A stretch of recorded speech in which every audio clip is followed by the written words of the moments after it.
What? What? What the hell is this? Harumph. I didn't get a harumph out of that guy. Give the governor harumph. Harumph! You watch your ass. I see you shiver with anticipation. Let the show begin. Hey everybody, this is David Heretic coming at you with another edition of Reactions, Reviews, and Rants. And tonight... Okay, making their debut on the channel tonight, we have Lorna Shore. Yes, indeed. How about that? Lorna Shore making their debut on the channel. Before we go any further, for those of you who are feeling inclined to do all the clicks and the likes and the bibbity boobity bop, do me a favor. Before you do all those things, please watch the whole video first, okay? Give me a chance to actually earn those clicks and likes. Now, after the video's done, if you still feel like doing all those clicks and likes, then by all means, feel free to click away. This comes as a request from Charles B, and this is actually, believe it or not, this is all three of Charles B's prioritized requests for the month of January for being a gold tier member on the Patreon page. So here you go, Charles. I hope you enjoy the show, man. Yeah, Charles B used all three of his prioritized requests for this one video, and you're gonna see why. Charles B wanted to see me react to Lorna Shore with the entire Pain Remains Trilogy. Now, have I heard any of these three songs before? No, I have not. To the best of my knowledge, this does not resonate with me in any way, shape, or form. However, there's always a possibility I may have heard these songs in passing and I just don't realize it. So as always, if I start listening to these songs and I suddenly go, wait a minute, are you kidding me? This is, I recognize this. I'll let you know. That's the truth. You know me, I'm gonna be honest with you guys. As always, Charles has given me an intro he would like me to read to you guys, so here we go. Lorna Shore is a deathcore band out of New Jersey that was formed in 2009. On October 14th of 2022, Lorna Shore released their fourth studio album, Pain Remains, which is the first full album released to feature their new vocalist, Will Ramos. Well, I haven't heard anything with their old vocalist, so I'm not going to know the difference. Pain Remains is also the name of the trilogy of songs that end the album. Okay, so this is the end of the album. That's okay. I guess that makes sense. This metal epic trilogy has been described as a deathcore ballad. All three official music videos for each part of Pain Remains have altogether over 2 million views on YouTube as of me writing this. However, they have not uploaded a version with all three parts together, okay? So I decided to take all three parts of the music video and edit them seamlessly so that they can be experienced as they would be on the album if the songs were played back to back, and upload it to my channel at Odyssey. Aha! Also, because Will Ramos' very intense screaming can make the lyrics at times difficult to understand, I took the time to subtitle the entire trilogy, with on-screen English subtitles. If you want to watch a trilogy of music videos in one experience, then click the link below to upload or to view the upload at the Odyssey channel. But remember to also support Lorna Shore at their official links and websites. Absolutely agree. Thank you for doing that. So I'm guessing that you want me to include the link here, so I'll be sure to do that in the bottom. No problem, Charles. Yeah, there we go. So, let's see. So this was posted to The Running Man subs on his Odyssey channel, obviously, and the video only has 13 views. I mean, that's not surprising considering the fact that he just uploaded it. So 13 views, I get it, but I'm heartless. Sorry, not gonna get you there. Look, I'm sure the songs and the videos are fine, okay? I'm sure they are, but you know, I'm just saying 13 views, it's not gonna get you there. Other than that, there's nothing else left to say. Link to the original videos will be down below in the video description for your viewing pleasure at your leisure. Let's get started. What do you say? Are you ready? Are you ready? Because here we go. All right, here we go. Lorna Shore, Pain Remains Trilogy. English subtitled. Cool. All right, let's do this. All right, boy, let's do this.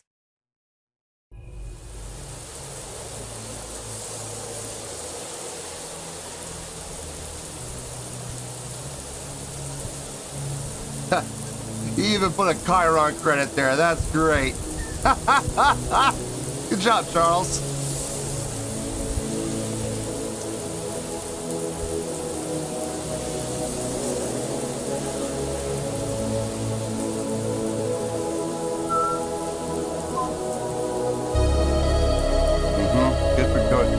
Good chordal progression. 1 to the 6 to the 3 to the 7.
Ooh, 64. I think those are 64ths.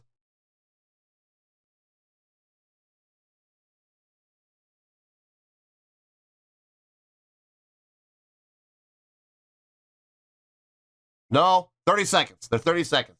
Wait. Yeah, they're 30-second notes. Still fast.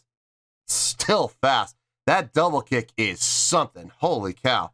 I like the instrumentation. The instrumentation sounds really good. I'm digging the instrumentation. Guitars, bass, drums, they sound tight. They sound clean. Especially considering the speed that they're playing at. It's really tight. I'm absolutely digging the instrumentation. The keyboard and the back is really nice layered in there as well. I'm taking that as well. The vocals. I'm not hearing any subharmonics or submelodic lines underneath the grit and growl. It just sounds like pure grit and growl to me so far. I'm hoping that changes. I really do. I really hope I can find some, melodic undertones or some subharmonics, something other than just pure grit and growl, because if that's all it is pure grit and growl, I don't know how this is going to go. I'll be honest with you guys. I don't know. I mean, it's powerful, but I've never been a big fan of pure grit and growl, ever. So, I don't know. We'll see how this goes. Let's keep going.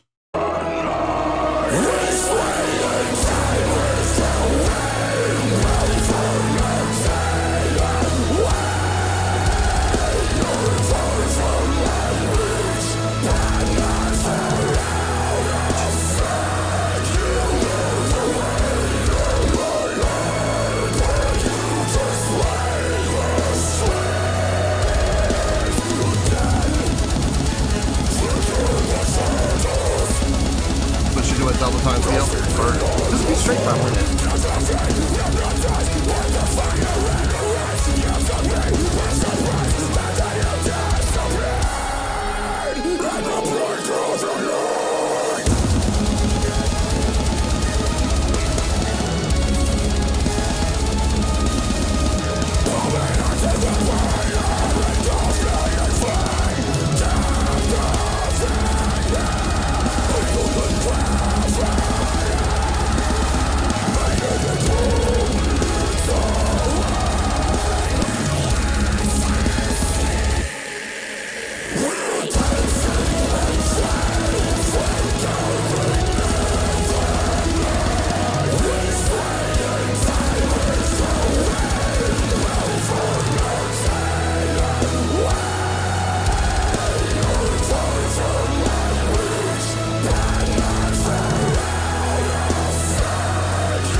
My cat wants attention. Yes, I can see you down there. Oh, dear Lord, come here. Come here. Come here and say hi. Hi, sweet pea. Yes. One thing I've noticed about this, I'm a very big fan of bands that play with time and feel. Especially when they are switching around with feel, like in regards to halftime, straight time, double time. I love it when bands play around with the feel. I mean, believe it or not, I'm an even bigger fan of bands that instead of play around with feel, they actually do switch from straight time to double time to halftime. Instead of just giving it the illusion. Oh, now you want down. Fine, now you want down. Okay, I'll put you down. Instead of giving the illusion of changing the feel, they actually do change it. And that's what these guys are doing. They're actually changing from halftime to straight time. Very cool. Very cool. Not just, giving the illusion of it, it feels like we're changing the time. We're not really doing it, but we're giving it that feel change. No, they're actually changing it. They really are. And that's really cool, man. I dig it when bands do that even more. Shows very intelligent songwriting and arranging. It's fun to listen to. They are doing it frequently, but not so frequently that it becomes a distraction. Not so frequently that you don't have a chance to get into the groove. They're giving it just enough time for you to get into the groove, enjoy it for a little bit, and then they switch it up again. So it's not so often that it becomes frustrating, which is important, especially to people like me who, we're musicians, like rhythm section musicians. You're talking about, especially in particular, drummers and bass players, who we rely on time. We rely on counting, and that's our bread and butter. You know what I mean? So hearing them do that strategically and not too frequently, it's very pleasing to the ear. I'm digging the keyboard over the top, playing the melodic line and using the guitars to be filler and more of the driving force along with the drums and bass, and allowing the keyboard to come over the top and be the dominant voice instrumentally. Number two, allowing that dominant voice to carry the main melodic line, or in this case, the counter melodic line to what should be happening in the vocals. So, still not hearing any melodics in the vocals at all. Still not. I wish I did, man. I wish I could hear it, but I'm not hearing it. So that means it's either not there or it's so well hidden that I'm not finding it. That's hard to do. I can usually pick up on them, but I'm not picking up on any right now. Let's keep going here.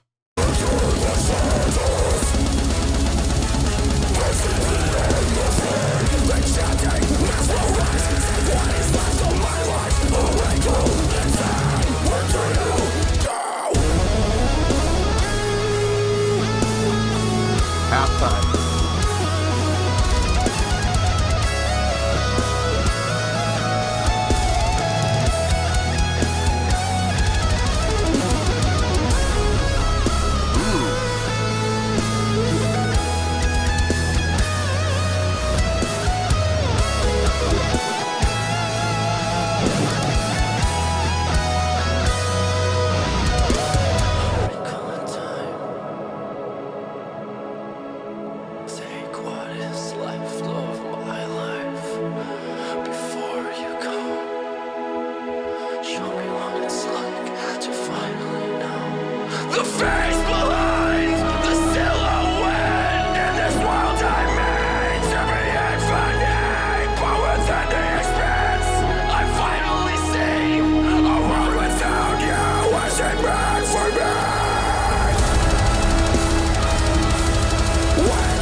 changing up. So now, I like how they did that. We're going into the second song now. That was a great connection. There was no break at all. It literally transitioned from one song seamlessly into the second song. Really nice. Really, really nice. That's some good arranging right there, boy. Great arranging.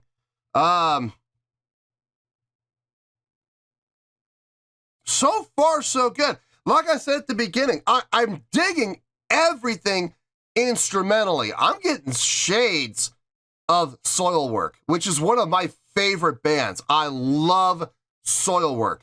Instrumentally, I'm getting some serious shades of them. Tight guitar work, great drumming, tight drumming. The keyboard fluctuating in its role. Sometimes it's adding to the chordal structure, just reinforcing and filling out the sound.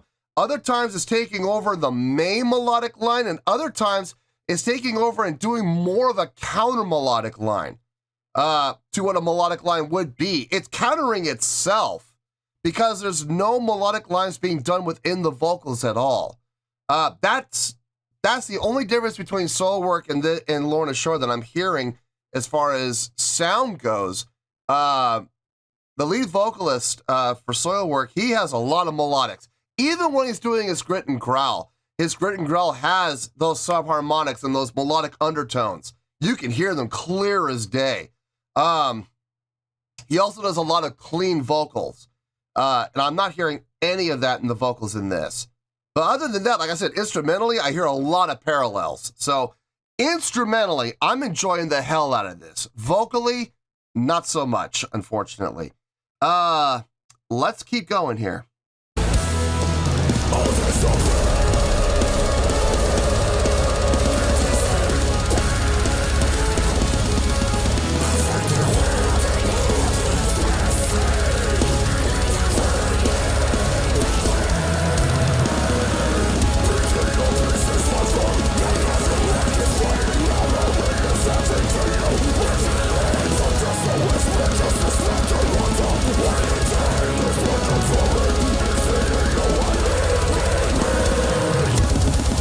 His phrasing is good.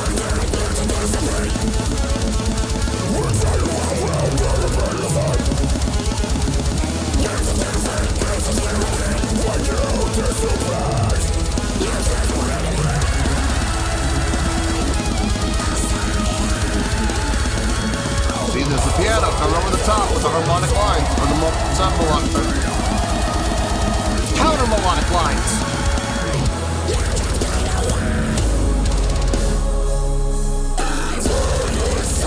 And now it builds.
I like that little layout.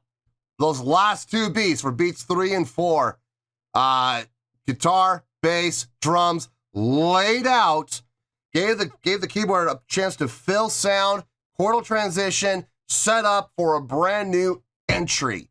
Kind of giving the listener a chance to take that deep breath. Here we go again. You know what I mean? Really smart, really well done. Vocally, still not a big fan of it, but I will say this. In terms of vocals that are pure grit and growl, like I said, I've never been a fan of it, but I will say this. Some of the best pure grit and growl I've heard.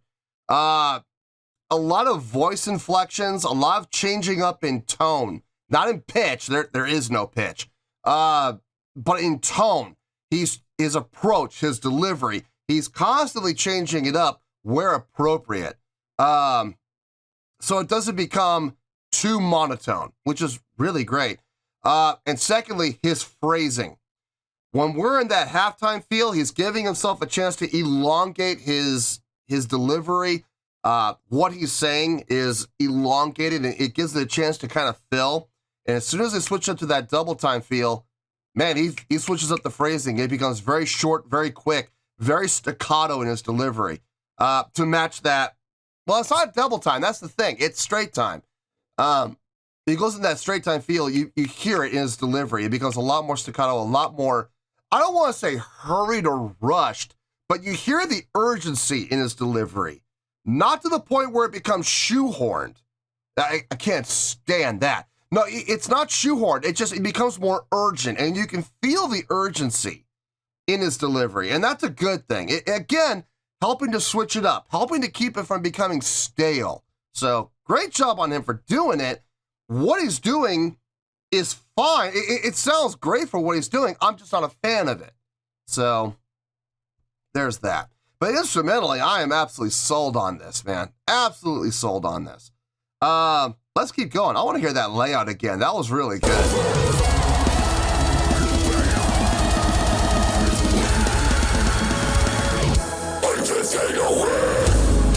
Nice.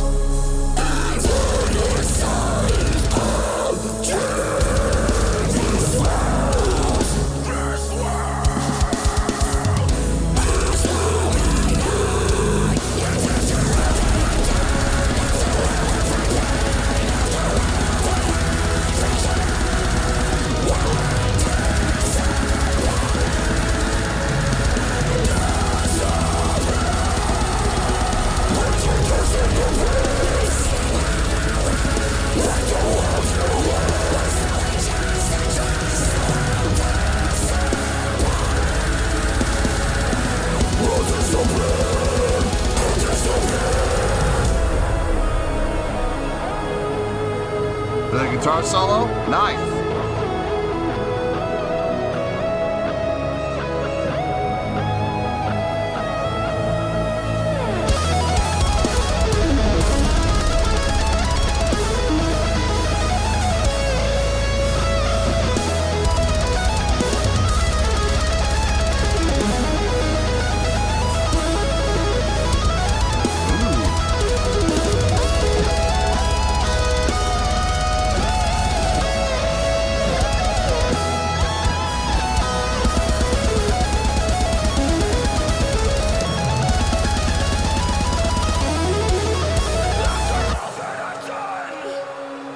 Great solo.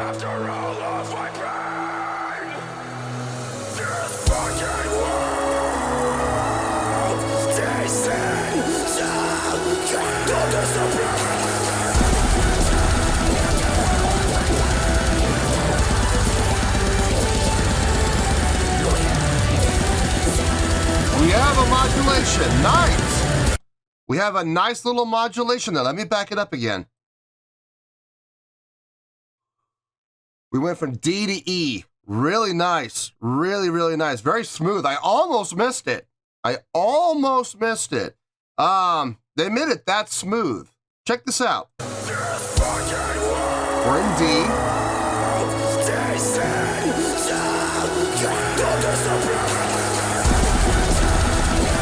Right there.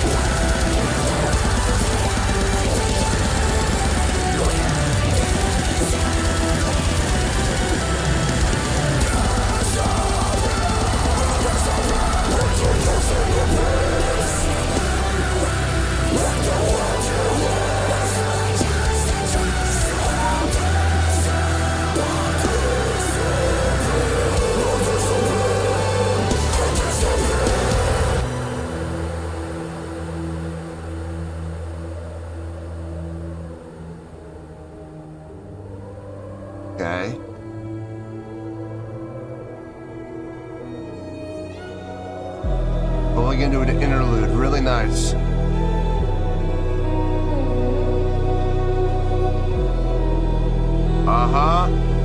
I was wondering,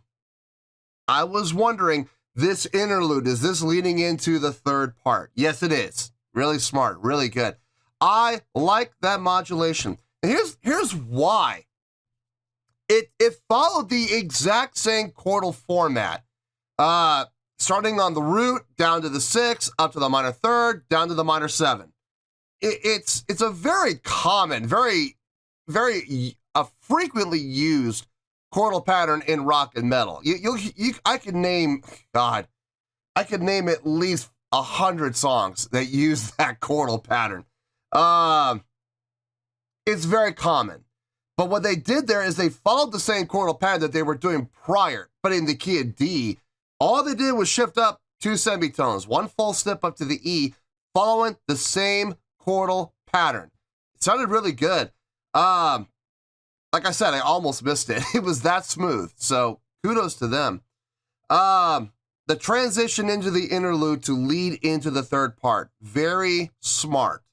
Not abrupt at all. Felt good, actually. I'm glad they did that. It was different. It's different from now. They went from the first to the second. There was a definite, because from the first to the second, it just kind of bled over. It just kind of went voop and went right into the second one seamlessly. And there's nothing wrong with that. There's absolutely nothing wrong with that at all. I'm just glad to see that they took a different approach from how they went from the second part into the third with that interlude. Really nicely done. Really nicely done. We're going to go into part 3 here. Let's see how this goes.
Let's take a look at that interlude that we had. It was constantly growing. Constantly. And here's the thing. It wasn't so much adding in volume. I mean, okay. There's a difference between just increasing volume versus adding layers that will, by circumstance, increase volume. It's not so much a play on dynamics.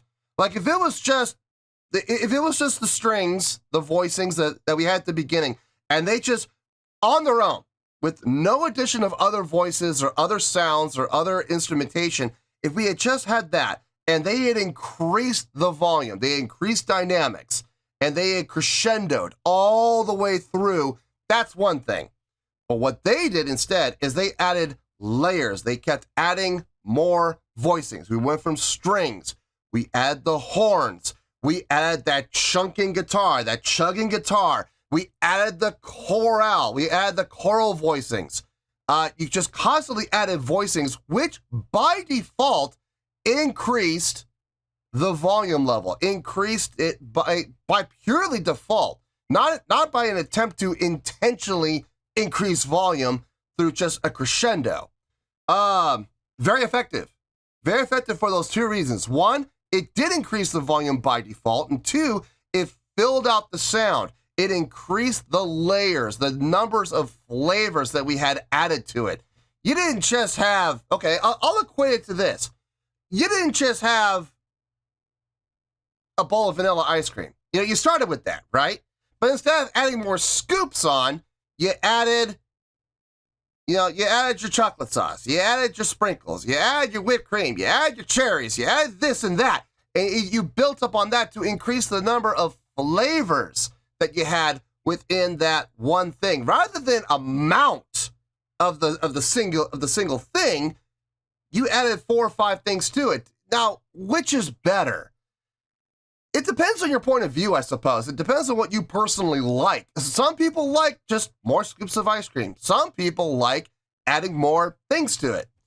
It really depends on what you like. Is either one right or wrong? No, it's all about personal taste. And I liked what they did here. I really did. Adding on those vocals, adding on the horns, adding on the chunky guitar, adding on the choral.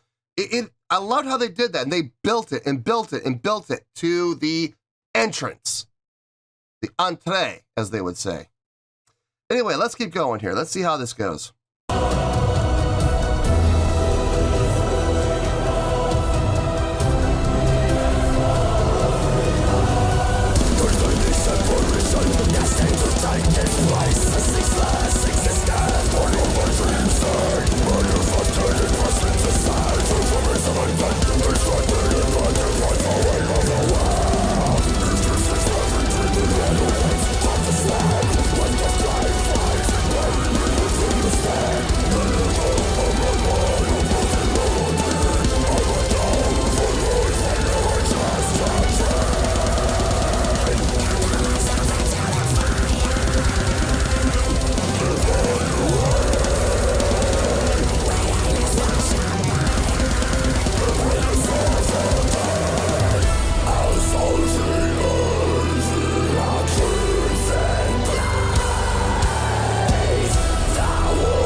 There's that layout again where guitar, bass, drums lay out just for beats 3 and 4. That's it. Actually, no, we're in a straight time.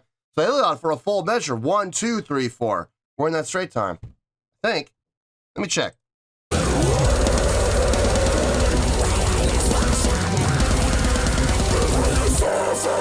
Yeah, the full measure. The full measure. Okay. So they laid out for a full measure there that time, rather than being in the halftime where they only had to lay out for measures or for beats 3 and 4 of the single measure. I love it when they do that. I do. It breaks it up. It keeps it from sounding too monotonous, and I can absolutely appreciate that. Not really much more to say that I haven't already said. Let's keep going. Let's just keep on going here. Let's keep on chugging away.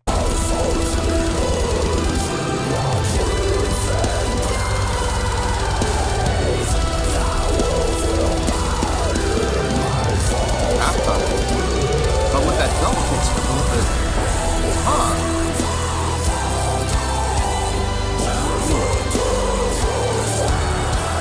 Those subdivisions.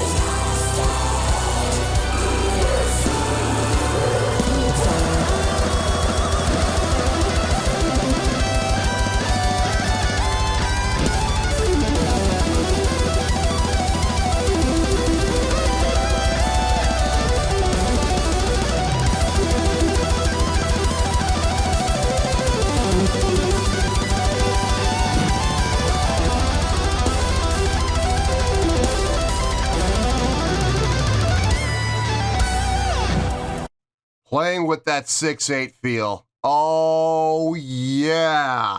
Right there, it just for the guitar solo. They only did it for the guitar solo, but in that guitar solo, they switched to that 6/8 feel.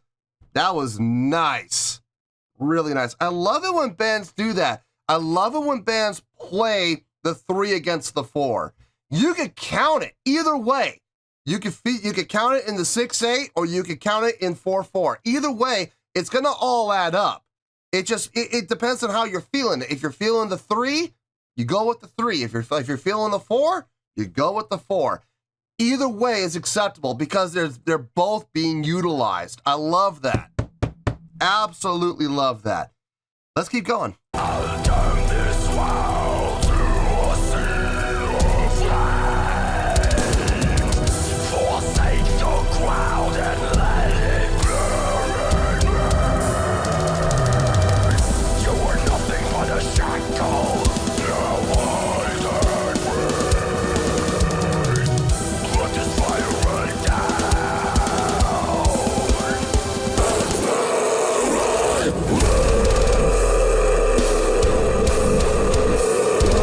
Heavy.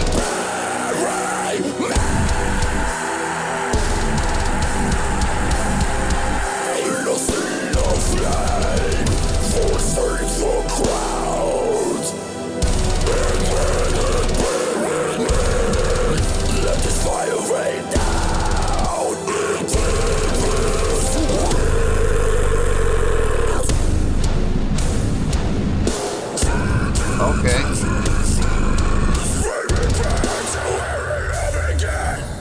Change tempo.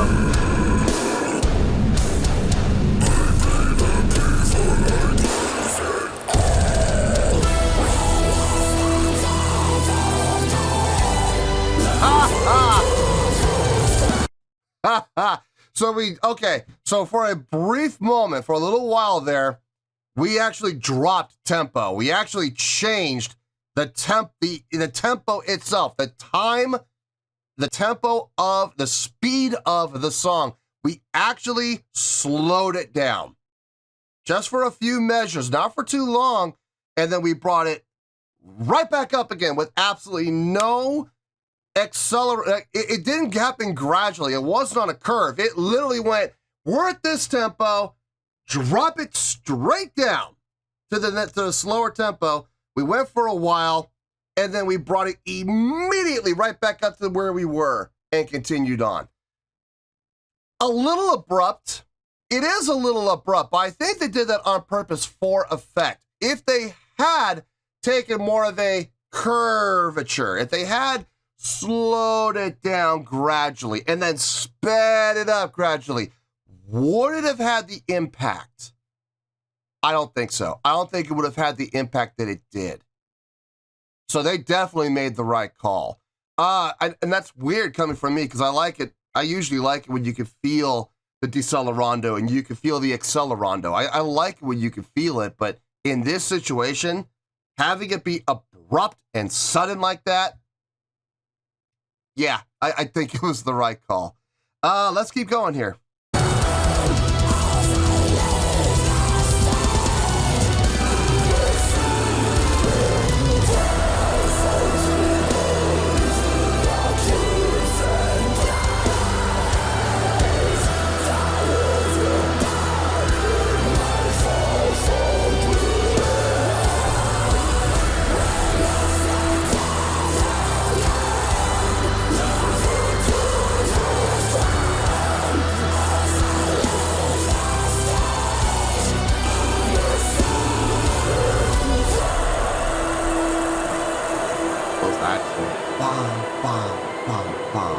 Really nice.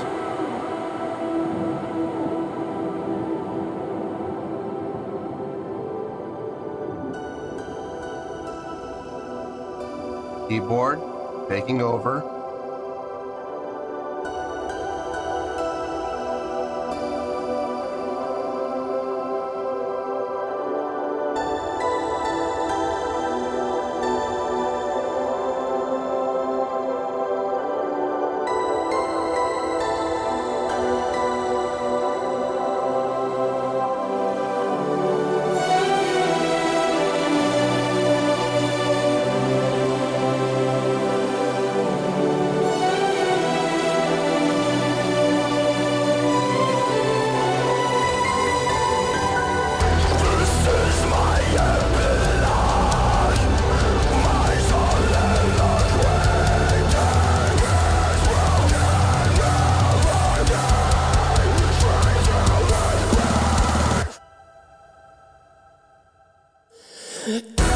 Aha!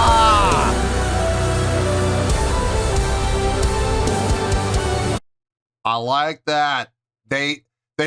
Everybody laid out, but it wasn't random. It wasn't like they laid out and then whatever they felt like if they all just came back in. No, they were still on the beat. They just laid out for 4, came back in. Much better than, I can't stand it when bands do that. They'll lay out and then there's no count. There's no count at all. Like they'll come back in, like if you were counting, they'll come back on like the end of 7 or something like that. It's like, well, was that, or like they'll come in on like, you know, they'll let 2 measures go by and they'll come in on 2. And it's like, what, where's the rhyme or reason for that? Now, in this case, they were counting. You'll count it and you'll see they came back in on the downbeat of 1. They let a whole measure go by, boom, and they come back on 1. Really smart. I like that so much better than when bands they drop out and then they just randomly come back in with no rhyme or reason. It just drives me nuts. Let me back up.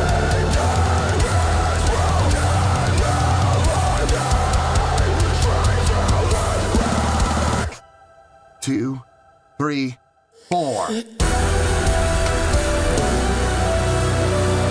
Yep.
Nice.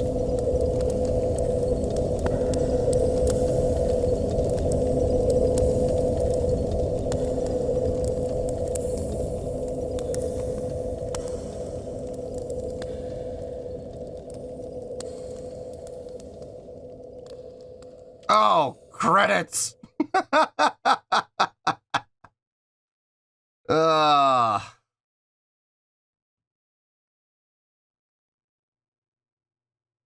Damn it, Charles, you just had to put credits in there. Okay. I don't know how long this review is going to be. You would think for a 21-minute long video, you would think this is going to be a long review. Believe it or not, I don't think it's going to be. I see the review being under 10 minutes. It's probably going to be, by comparison, it's probably going to be pretty short. Let me get my thoughts together. I'll see you in the review, and we'll talk about it. Well, there you go, folks. That was Lorna Shore with the Pain Remains Trilogy. Yes, all 3 parts. This was a request from Charles B., and this was actually all 3 of Charles B.'s prioritized requests for the month of January for being a gold tier member on the Patreon page. So, here you go, Charles. I hope you enjoyed the show, man. Charles asked me when he was requesting this. He's like, okay, first of all, he asked me if I would do it. Normally, I'm not a big fan of taking 3 songs and putting them into one video for a number of reasons. Number one, it's going to turn into a long video by default. There's absolutely no avoiding that. So it's going to be a long video. So for those of you that love to complain, oh, it's such a long video, guys, it's 3 songs in one video, okay? My videos usually average between 20 to 25 minutes for one 5-minute long song. So take a 20-minute long song, do the math. It's going to be at least an hour, which is probably going to end up being at least an hour. There's that. Number two, for the purpose of copyright, when you take one song and put it into a reaction video, you got to deal with copyright for that one song. And there's a chance that video could be claimed. There's a chance that video could be left alone, or there's also a chance, like in the case of Amuse, where they're going to block it like every single time for that one thing. Now, here's the thing. You take 3 songs, you put them into one video. You're giving copyright 3 chances to block you. So look, 2 of these songs could get through copyright no problem, but one gets blocked, the whole video gets blocked. So I don't know how Lorna Shore, or more importantly, not Lorna Shore, and not even their record company, it's whoever owns the publishing rights. I don't know who owns the publishing rights to Lorna Shore's material. Whoever owns their publishing rights, I don't know how they are about blocking. I don't know how they are about claiming. Claiming, I could care less about. All claiming means is I don't see a dime from any monetization. And I don't care. I'm not doing this for the money. It doesn't make a difference to me whatsoever. Blocking is what worries me. I don't know how the people who own the publishing rights to Lorna Shore's material are about blocking. But like I said, if 2 of these get by, let's say the first part and the third part get by, no problem. But for some reason, the second one gets blocked. Well, guess what, folks? This whole video gets blocked. Like I said, I'm not a big fan of doing compilation videos where you take at least 1 or 2 or 3 songs, and not one, but you take 2 or 3 songs and put them in one video.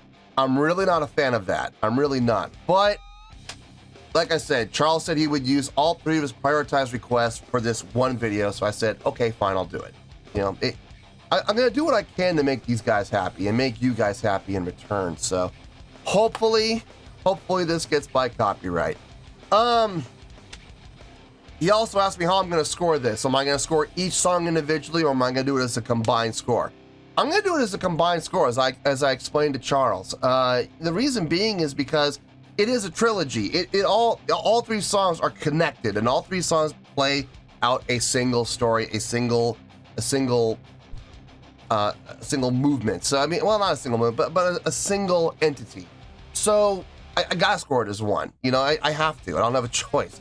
It's one video, it gets 1 score. So having said that, I have a score here, and the score makes perfect sense to me, and I'm gonna explain my reasonings. But like I said, I don't think it's going to take me very long to explain it, because I've already said pretty much everything I need to say during the course of the video. I'm gonna hit the bullet points, obviously, but that really shouldn't take too long. Let me start with the score. On a scale of 1 to 10, I'm going to give that trilogy, all 3 parts, a combined score of 8.8. Yep, 8.8. I feel great about that score. Let me tell you why. Why? Okay, first of all, for those of you wondering, what about the music video? Guys, I am not here for produced music videos. I honestly don't give 2 quips about what was happening on the screen, because it's a produced music video. It makes absolutely no sense, and it doesn't have any bearing whatsoever on the song itself. It's just there as a marketing tool. Good for it. You know, I will say it looked like it was a well-produced video. So, some great shots, some great acting. Everything looked good, but I mean, it has absolutely 0 impact on the song itself as a whole. I could have just listened to the music and not watched the video, and I would have been perfectly fine. Secondly, I know a lot of people are going to be criticizing me for not paying attention to the lyrics. Guys, I'm not a lyrics guy. I'm just not. Lyrics have always, and I mean always, gone over my head. There's maybe that one time out of 100 that a single lyric in a song may grab me and it may catch my attention, but guys, it's rare. I think it's happened a total of like 7 or 8 times on the channel for the last 2 years or 2.5 years. Lyrics just have never stuck with me. I'm a musician. I go with music. I go with chords, melodic lines, harmonics, time signatures, key signatures. This is what I'm good at, not lyrics. If I spent my time focusing on lyrics, the music, I would focus and I would focus and I would try to get as much as I possibly can, but guys, I won't get much. Meanwhile, all the music will go right by me. I would rather focus on my strengths rather than try to pay attention to my weaknesses. So I know what I'm good at. I stick with what I'm good at. So it's absolutely not meant as a slight or any kind of disrespect at all to the songs, the band, or anything like that I don't pay attention to lyrics. It's just I know what I'm good at, okay? So I stick with what I'm good at. This was some dang fine musicianship. It really was across the board. Deathcore. Deathcore is very hit and miss with me. There are some deathcore songs that I really enjoy, and there are other deathcore songs I just, as much as I try, I just cannot get behind it. In all honesty, I enjoyed this. I did enjoy this. It was fun to listen to. It was a great experience. Will I ever put this on a playlist? Doubtful. If I'm being honest here, I very seriously doubt it. I did enjoy it in the moment. I don't see myself going back and listening to this again and having the same enjoyment. Maybe I would. I don't know. I'd be willing to give it a second shot, but I don't know. As it stands right now, I don't see myself putting this on a playlist. Now, after I listen to this 2 or 3 more times, maybe that would change. And I would be willing to give this a second and possibly even third listen. But after 3 listens, if this still hasn't hooked itself into me, it probably never will. So I would give it 3 shots, 3 strikes, you're out. Okay, I'd be willing to do that. But as it stands right now, I do not see myself putting this on a playlist. Now, having said that, I'm still giving it an 8.8, which is a great score. The musicianship on this was top notch. Man. Top notch. The drumming, the guitar playing, super tight, super clean. Unfortunately, as usual, bass got absolutely washed out and then pushed back in the mix. I could feel it. Like, I could feel the resonance from the bass. I could feel it, but I couldn't hear it. I couldn't hear it cleanly coming through in the mix at all. So very typical, especially of deathcore bands. Very, very typical. The bass kind of gets pushed to the back and washed out. You can sense it, you can feel it, you know it's there, but you don't hear it, which is a real bummer for me. But the guitars and the bass, very tight, very clean. The keyboard usage, I like what they were doing. Very reminiscent of Soilwork with the keyboard usage. The only difference is the keyboard in Soilwork, keyboard does a lot of the melodic, lines, and more important, they do a lot of counter melodic lines. Guitars are more prominent in the melodic process in Soilwork. In this, at least in these 3 songs, the only times that the guitars took over and had any melodic work whatsoever really was during the solos. For the most part, the guitars were chugging along. They were right there with the drums, chugging along, pushing that engine forward. You've seen, like, I'm sure those of you who have ever gone out for drives and are, driving in areas where there are trains, and you'll see the Union Pacific trains, right? And you'll see the trains up at the front. Well, sometimes you'll see 2 engines at the front, right? And a lot of people are under this misconception that, one of the trains is taking a break while the other one runs. It actually isn't true. They need both locomotives pushing. And then you'll see a 3rd engine in the back. And sometimes they're active, sometimes they're not. But it depends. Sometimes it'll be the first engine and the back engine pushing together, and they'll communicate with each other when to put on the brakes and stuff. But you'll see more than one engine pushing because it's a long train, a lot of weight to pull. Sometimes a little too much for just one engine to pull. Same thing here.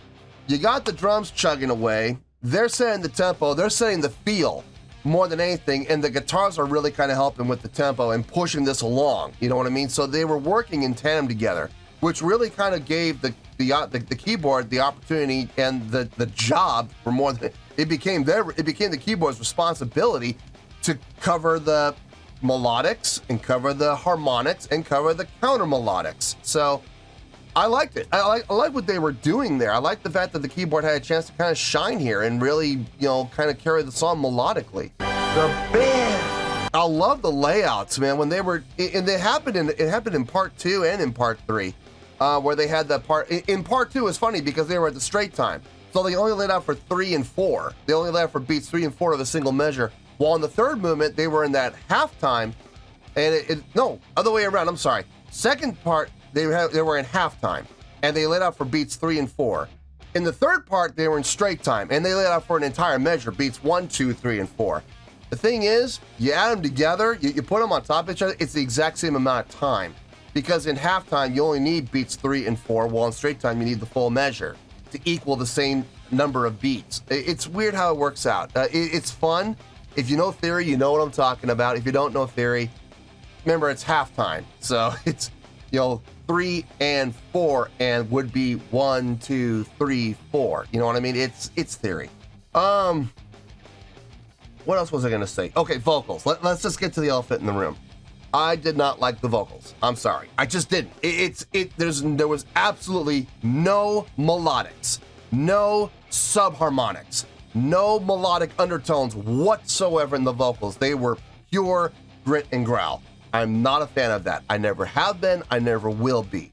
Having said that, though, what he was doing with his vocals, having absolutely no melodics or subharmonics whatsoever, it was still really well done. I love the fact that he was changing up his vocal inflections, his ability to change his tone, his approach, his delivery. He would constantly change it up. It wasn't just the same grit and growl the entire 21 minutes. Man, if I had heard that, we'd be talking at least a full point lower. We'd be talking about in the 7s if that had happened. Because he was changing it up, because he was having his delivery and his voice inflections were constantly changing, I can appreciate that. I absolutely can. Changing up his tone, changing up his approach, changing up his delivery. So it wasn't the same all the way through. I can appreciate that. I can. I'm just, without the melodics, without the subharmonics, at least in the grit and growl, I'm just not a fan of it. Okay, so it's nothing against the band. It's nothing against him. It's just personal taste. I'm not a fan of it. So there's that. As far as the songwriting goes, so like I said, some really good songwriting. I know the song was like almost 21 minutes for all 3 parts combined. I get it. Did it feel like 21 minutes? Not exactly. I would say, if I'm being honest here, it felt more like 18. It was still long. Don't get me wrong. There is no magic wand that you could possibly wave that's going to take a 21-minute song and make it feel like 5 minutes. I'm sorry. That is impossible. But they did push it, and they were doing enough things in the arranging, in the voicings, in the layering, the playing with dynamics, the playing with actual feel, not giving the illusion of playing with feel. It feels like it's halftime, but it's really straight. No, they actually were changing from straight time to halftime, constantly flipping it around like that. Some great guitar solos through all 3 parts. Well, it was more than 2 parts. I don't think I heard a guitar solo in the. Well, yeah, did I? I don't remember if I heard a third guitar solo in the 3rd part or not. Well, I'm gonna have to go back and listen to it again. But I know in the first 2 parts I heard guitar solos, and they've sounded great. I loved it. I think this is gonna sound weird. The high point of the song for me, this is just me personally, was the interlude going between the 2nd part and the 3rd part. The way that they built that interlude, coming down, stripped it down bare bones to strings and the string orchestrals, and then they built and built and built by adding layers, not increasing dynamics, not by adding a crescendo, but by default adding a crescendo because they were adding those extra voices. All that layering. What a great arrangement. That was probably the high point of the song for me, if I'm being honest. It was fantastic. I loved that buildup. But overall, like I said, instrumentally, fantastic job. Really nice job. Songwriting, extremely well done. Mind-blowing, I wouldn't go that far because I've heard other bands do something, a lot of similar things. So nothing I heard was anything that I can honestly say I've never heard before. But it was still very, very well done. like I said, the only gripe I had was the vocals. And I know a lot of people are going to be like, the vocals are the best part of the song. Well, that is certainly your opinion. And you are entitled to it, and I'm not trying to discredit it. All I'm saying is, me personally, not a fan. That's all. But look, altogether, this is still getting an 8.8. Now, we may have some new viewers on the channel who are big fans of Lorna Shore, and they don't know what that 8.8 means. Let me, first of all, say, welcome to the channel. Secondly, let me reassure you, that 8.8 is a great score. It's a very high great score. Just remember, 8 is great. Anything in an 8, 8.0 to 8.9 is a great score. Now, obviously, there are different layers of greatness, and this is high up there. This is really high up there. It's getting an 8.8. Only thing to go after that is 8.9. So it's trust me, it's a great score. Now, if you don't believe me, that's okay. Take a look down below in the video description. You're going to see my scoring system chart down there. Go ahead and scroll down. It's okay. Don't feel ashamed. It'll do you no harm. Scroll down a little bit, and you're going to see 8.0 to 8.9 is the grading scale for what? What does it say? It says great. Not pretty good, not okay, not really good. No, this was great. This was absolutely great. I will absolutely give credit where credit's due. So yeah, 8.8, I feel good about that score, and that is where we're going to stay. So, 8.8, final score, I have spoken. Well, that's good to it for this edition of Reactions, Reviews, and Rants. Hope you all enjoyed the show. Hopefully, I was able to entertain you. If I was able to put a smile on your face and brighten your day, then I did my job, and I'm so glad I could do it. If you guys feel like joining the fan base, go ahead and click on that button down there. If you guys want to like the video, go ahead and like the video. If you guys want to ring the bell, go ahead and ring the bell. It honestly doesn't make any difference at all to me, but if you guys feel like doing these things, then by all means, feel free to do so. Well, that's going to do it for tonight, folks. Thank you very much for watching, and as always, this is David Heretic signing off, reminding you to stay fabulous and support each other. Later. Peace.